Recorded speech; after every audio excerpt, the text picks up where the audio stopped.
Imagine losing your mom 2 months ago. Just 2 months ago, she passed away after you watched her suffer for so long.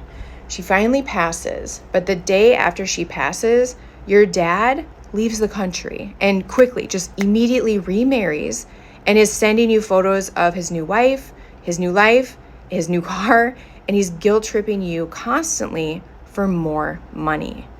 This is happening to one of your husbands, and a woman wrote in asking our community, please help. Like, I have no idea how to support my husband, but this is tearing him in two. So this is what she wrote us. My husband's mom passed just 2 months ago. I can't believe this is so fresh. He was so devoted to her, caring for her with everything he had, but his dad, instead of grieving with him, immediately left the country and got married, like remarried. He has not asked my husband how he's doing. He's never checked in. He just started sending photos of his new life, smiling with his new wife, showing off a new car, and asking for money. This man, my father-in-law, never supported his wife while she was alive. He treated her like a burden, and now my husband is left holding it all the grief while his dad moves on like nothing happened.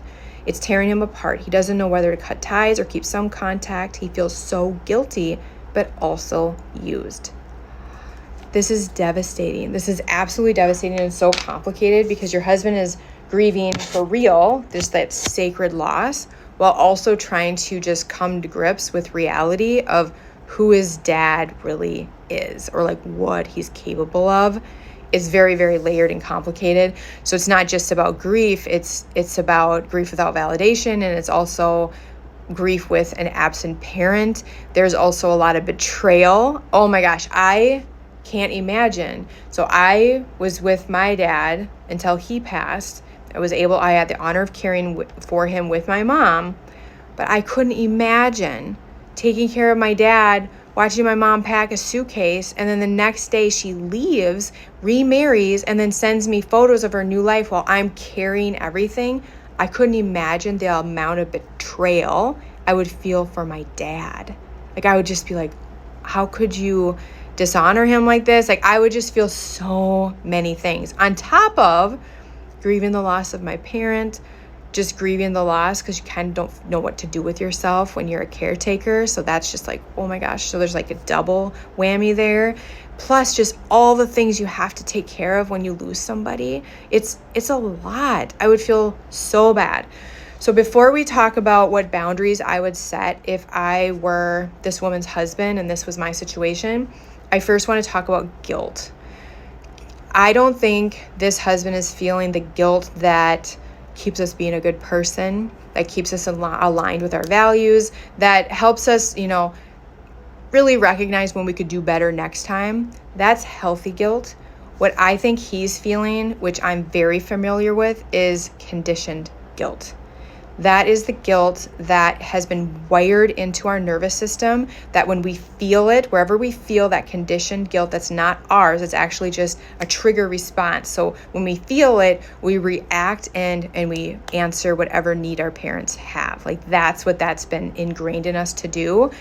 I think that's what he's experiencing. And what I had to do, and I didn't start until my 30s because I didn't realize until I really started digging into, like, I need to have some boundaries. Like, why is it so hard for me? I really started digging into guilt. And that's when I was taught that there's two types of guilt: healthy guilt and conditioned guilt.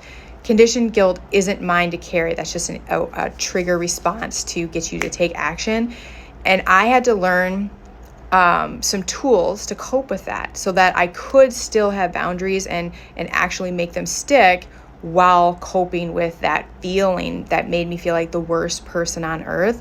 So what I would do if I were this husband is figure out what tools would help me push through that. Like, what tools would help me get rid of that feeling and remind myself that this feeling isn't telling me I'm doing something wrong. This feeling is letting me know that I used to be, a part of an old role. Like, this was a dance that if I felt this, that means I had to, answer my parents' need. Like, this isn't actually getting me anywhere. It's not making me a better person. This isn't mine to carry. This is a conditioned response. So I would definitely work on that. Then I would look at my boundaries. So you know me, I would want to go very, very slow. I wouldn't go right to cutoff, even though the dad's behavior is definitely like heartbreaking and devastating. I would go slow. So first I would map out my boundaries, what would work for me, and then I would adjust as I go just to see if that would be enough. So the first thing I would do is I would figure out what style of communication I prefer with my dad. Is it text? Is it email? Is it phone calls? Time of day? Cadence? What things I would protect? Like if I'm going to be doing something with my family, I'm probably not going to take a phone call from my dad. I would make sure when the guilt trips come, I give myself permission to step away from the conversation. So I never answer anything in the moment. I always say, I'll have to check with the family. I'll have to think about it. I'll have to look at whatever.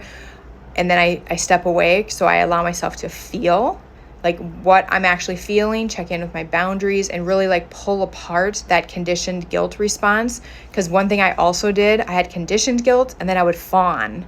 So even though I could feel like this is wrong, I can feel it in my body, this is a no, a solid no, I still would want to make everyone else feel better. So I would continue on as if nothing was wrong. And that was my fawn response. So I would give myself permission to pause, take a break, and feel all the feelings, check in with my boundaries, check in with my partner, because it sounds like you have a really good partner. She's reaching out to our community for you. That's what I would do just to mind them. And then I would really get to work on accepting the reality that I'm in versus maybe like how I thought my dad would respond. Like what a normal or what you would, I'm not a normal, I hate that word. You know what I'm saying though? Like not this. You definitely didn't think your dad was going to respond like this. However, this is your reality. And the longer you wait to accept that and the more you put your energy into wanting something different, you're only going to suffer. Your dad's not going to suffer. He's not going to change. He doesn't even know you're thinking about it. You're wasting your energy and it's making you be in pain longer. So I would work on accepting who my dad is, how he's responding to grief, how he's behaving, all that stuff. And I would focus my energy on really getting clarity on what tools help me with conditioned guilt, mapping out my boundaries, and just grieving the healthy way. Like, I'm so sorry. I just want to first of all say, like, your mom was so lucky to have you. So lucky, especially since it sounds like she was very mistreated and wasn't honored by your father. She was so lucky to have you. And you are so lucky to have your wife. Like, she saw your relationship, she honored it, and she respected it and allowed you to care for your mom like you wanted. And that's just, you guys just seem like you have a really precious bond. So take care of each other. I hope this helps. And I know our community is going to have so much support.